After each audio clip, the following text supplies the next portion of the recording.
ओम नमो पार्वती पत्ते नमः। हर हर महादेव, जय भोलेनाथ। आप सबका स्वागत है आपके अपने प्रभु शरण चैनल पर। सोमवार भोलेनाथ को समर्पित है। सोमवार का व्रत भोलेनाथ को अर्पित किया जाता है।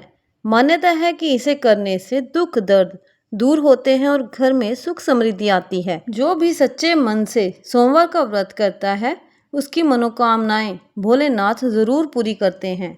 तो इसी के साथ हम गणपति जी महाराज, गुरु महाराज को प्रणाम करते हुए सर्वप्रथम सोमवार व्रत विधि के बारे में जानेंगे। सोमवार का व्रत साधारणतः दिन के तीसरे पहर तक होता है।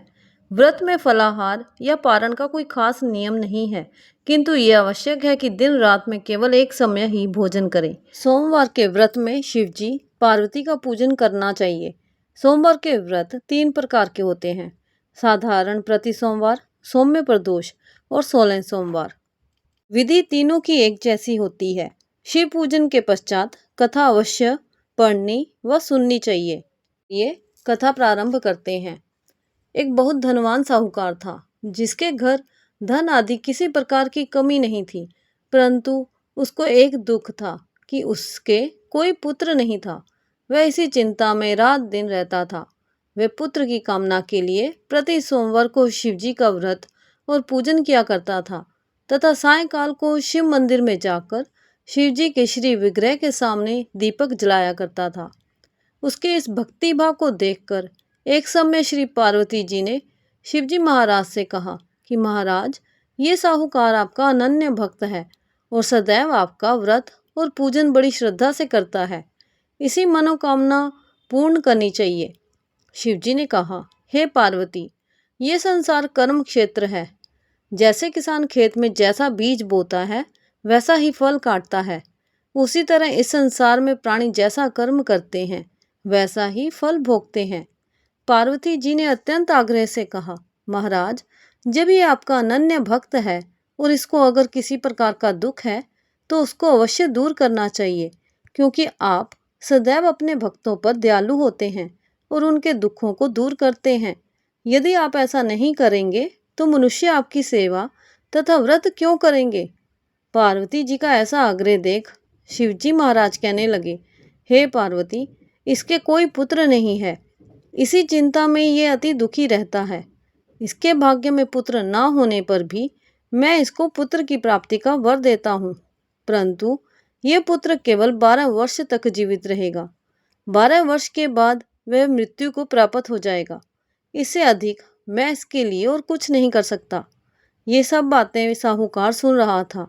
इससे उसको ना कुछ प्रसन्नता हुई और ना ही कुछ दुख हुआ। वह पहले जैसा ही शिवजी महाराज का व्रत और पूजन करता रहा। कुछ काल व्यतीत हो जाने पर साहूकार की स्त्री गर्भवती हुई और 10वें महीने उसके गर्भ से अति सुंदर पुत्र का जन्म हुआ। साहूकार के घर में बहुत खुशी मनाई गई, परंतु साहूकार ने उसकी केवल 12 वर्ष की आयु जानकर कोई अधिक प्रसन्नता प्रकट नहीं की और ना ही किसी को ये भेद बताया। जब वह बालक 11 वर्ष का हो गया तो उस बालक की माता ने उसके पिता से विवाह आदि के लिए कहा, तो साहूकार कहने लगा कि अभी मैं इसका विवाह नहीं करूंगा, अपने पुत्र को काशी जी पढ़ने के लिए भेजूंगा।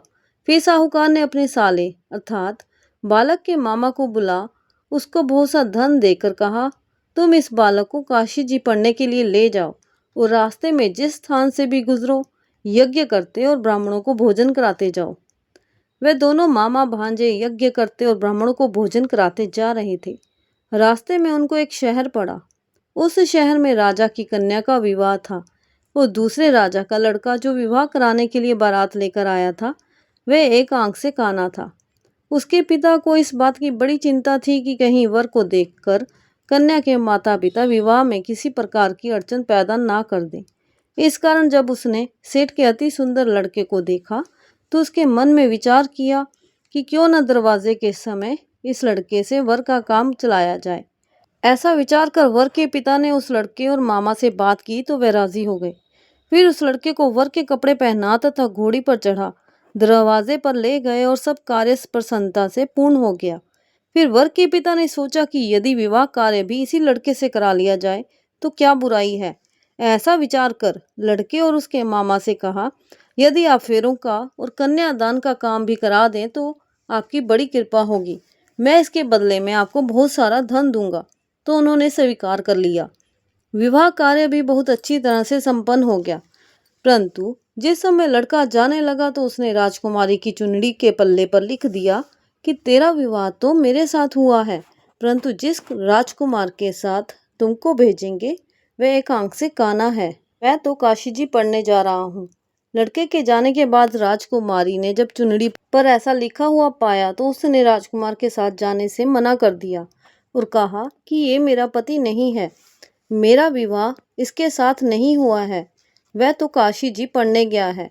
राजकुमारी के माता पिता ने अपनी कन्या को विदा नहीं किया और बारात वापस चली गई। उधर सेठ का लड़का और उसका मामा काशी जी पहुंच गए।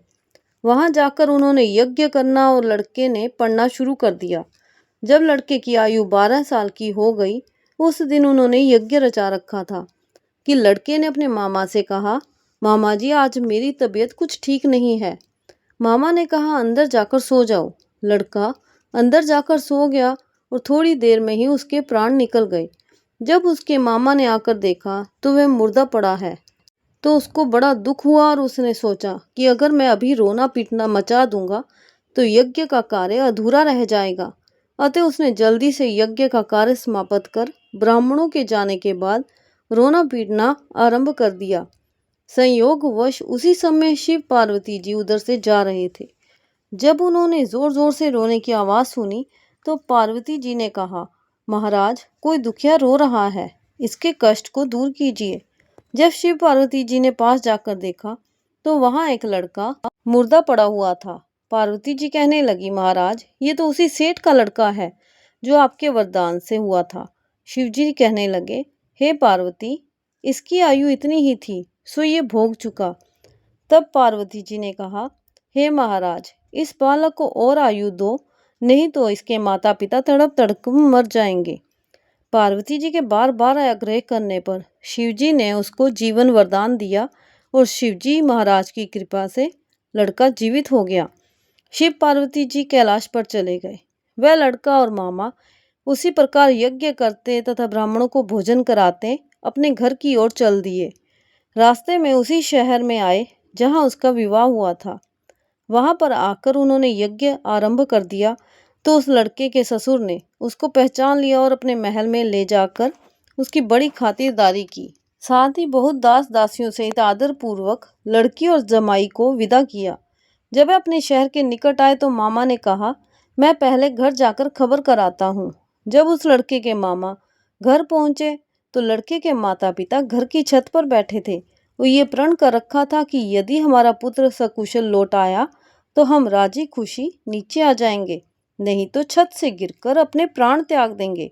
इतने में उस लड़के के मामा ने आकर ये समाचार दिया कि आपका पुत्र आ गया है। तो उनको विश्वास नहीं आया तो उसके मामा ने शपथ पूर्वक कहा कि आपका पुत्र अपनी स्त्री के साथ बहुत सारा धन लेकर आया है।